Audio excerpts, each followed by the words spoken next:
खबर आपको दें कि वज़ीर ख़जाना इसहाक़ डार कहते हैं हमें कौमी मफाद का तहफ़्फ़ुज़ करना है, कोई भी न्यूक्लियर मिसाइल प्रोग्राम पर समझौता नहीं करेगा। किसी को हक नहीं कि पाकिस्तान को बताए कि वो किस रेंज की मिसाइल या एटमी हथियार रखे।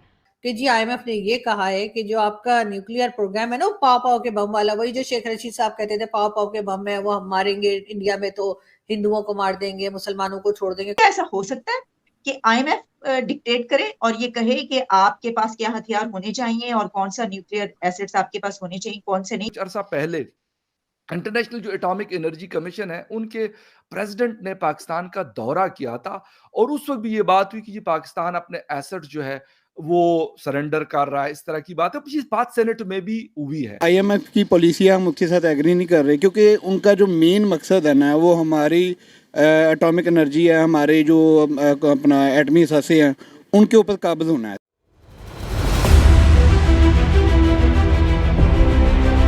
जय हिंद दोस्तों। पाकिस्तान में आर्थिक संकट अपने चरम पे है। खाने पीने की भी भारी किल्लत है। पेट्रोल, आटा, हर चीज़ महंगी हो चुकी है। दूसरी तरफ आतंकवाद ने भी पाकिस्तान की कमर तोड़ रखी है। कंगाल हुए पड़े पाकिस्तान में डॉलर की सख्त ज़रूरत है। पाकिस्तान ने कई मुल्क और आईएमएफ से कर्ज के लिए गुहार लगाई है।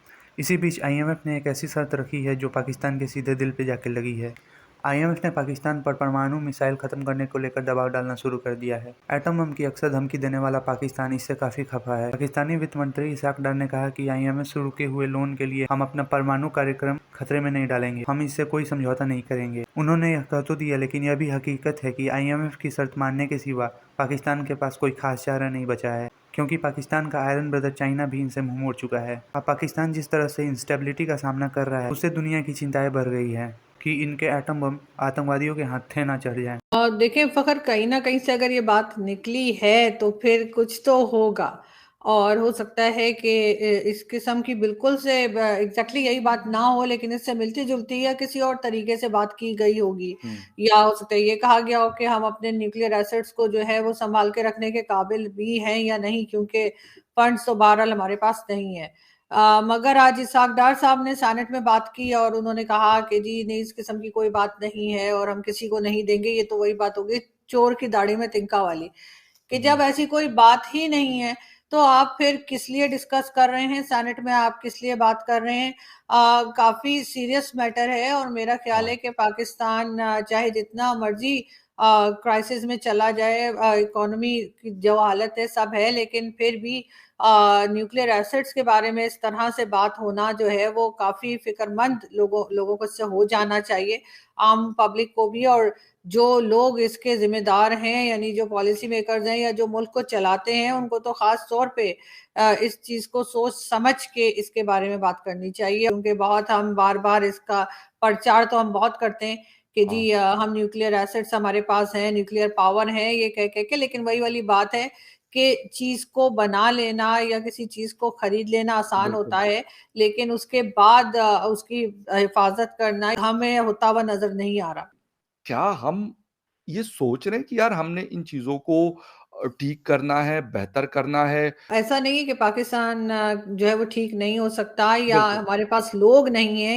बहुत बार हमारे इंडियन दोस्त भी कह चुके हैं कि मिसमैनेजमेंट की तरफ उन्होंने इशारा किया है और कहा है कि जी जो मैनेज ठीक से नहीं किया जा रहा है कंट्री को, इस वजह से ये हालत है। जो लोग कर सकते हैं, जो इस काबिल हैं कि वो सही डिसीजन ले सकें और सही एडवाइस कर सकें, जब तक उन लोगों को आगे नहीं लाया जाएगा पाकिस्तान की यही हालत रहेगी। एक बीमारी है हमारे यहाँ रिलीजन को लेकर चलने की, तो उसको मेरा ख्याल है रिलीजन को हमें एक साइड पे रखना होगा और उसके लिए हमें उन्हीं लोगों को आगे लाना होगा, चाहे वो किसी भी रिलीजन से बिलोंग करते हो, कुछ भी उनका फेथ हो। तो बहुत बड़ी गलत फहमी, खुश फहमी या कह लीजिए कि गलत बात हमारी ये है कि हम फॉरेन पॉलिसी को समझते हैं कि पैसे मांग के जो ले आता है वही फॉरेन पॉलिसी अच्छी है या वही फॉरेन मिनिस्टर अच्छा है। अभी भी आपने देखा कि बिलावल भुट्टो जरदारी जब गए थे तो ना तो वो फूड क्राइसिस पे बात कर रहे थे, ना उन्होंने कभी ये बात की है कि फ्लड विक्टिम्स हमारे यहाँ जो हैं उनकी क्या हालत है।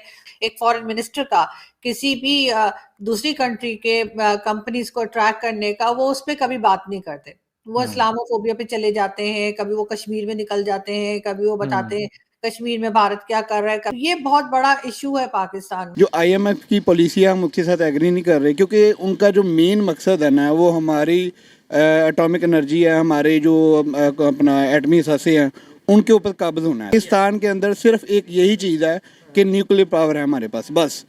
अगर ये नहीं रहेगी ना तो समझ ले कि हम जो है ना वो बिल्कुल खाली हैं। कहीं ना कहीं कोई बिग डील चल रही है। बिग डील में क्या हो सकता है? बिग डील में सिर्फ और सिर्फ एक ही चीज़ नज़र आती है, कोई $100 बिलियन की कोई आपको पैकेज आ जाएगा अमेरिका की तरफ से या कहीं भी की वर्ल्ड बैंक या कोई भी बदले में उसके बदले में आपको IMF या अमेरिका हमसे वो उठा के तो नहीं ले जाएगा, लेकिन कंडीशन कुछ लगा देगा, वो कंट्रोल कर लेगा। लाइक जिस तरह हम कहते हैं हमने ये गिरवी रखवा दिया, वो गिरवी रखवा दिया, तो वो गिरवी रखवा के कोई $100 बिलियन आपको मिलेंगे। एटॉमिक जो हमारा प्रोग्राम है वो हम गिरवी रखवा देंगे न्यूक्लियर पावर को आप गिरवी रखवा देंगे या आप देख लीजिएगा।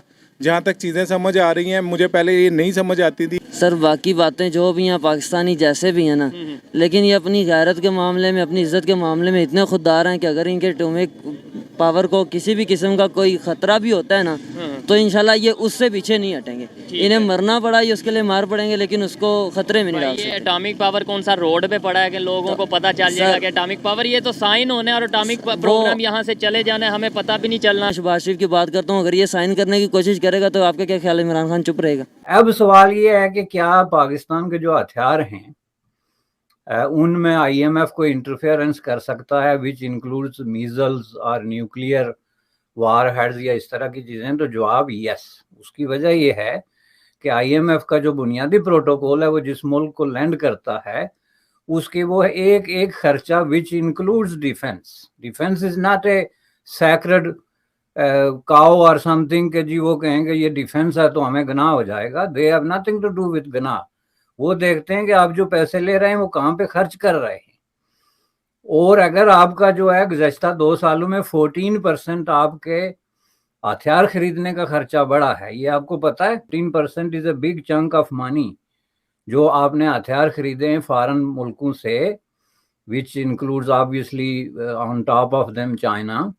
तो क्या इस हकीकत को जो है वो IMF इग्नोर कर सकता है कि हम आपको पैसे देंगे, आप गरीबों के गले काटें, उनका आटा महंगा कर दें, उनकी चीनी महंगी कर दें, आप सब्सिडीज खत्म कर दें, किसानों को भूखे मारें, मजदूरों को भूखे मारें, लेकिन हथियार खरीदते रहें?